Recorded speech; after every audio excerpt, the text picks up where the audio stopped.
মৈৰাবাৰীত খাদ্য সুৰক্ষা বিষয়াৰ পৰিদৰ্শন।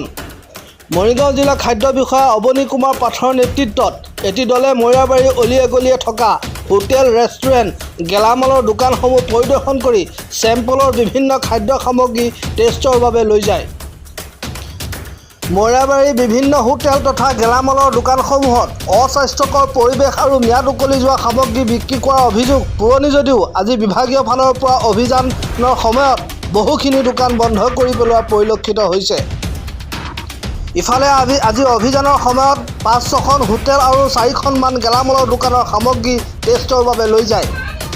আজি হোটেলসমূহত অভিযান দিয়াৰ বাবে মৈৰাবাৰী দল সংগঠনে মৰিগাঁও জিলা খাদ্য সুৰক্ষা বিষয়া অৱনী কুমাৰ পাঠকক প্ৰশংসা কৰে। মৈৰাবাৰীৰ পৰা আছাদুল ইছলামৰ ৰিপৰ্ট, টাইমছ অসম 24।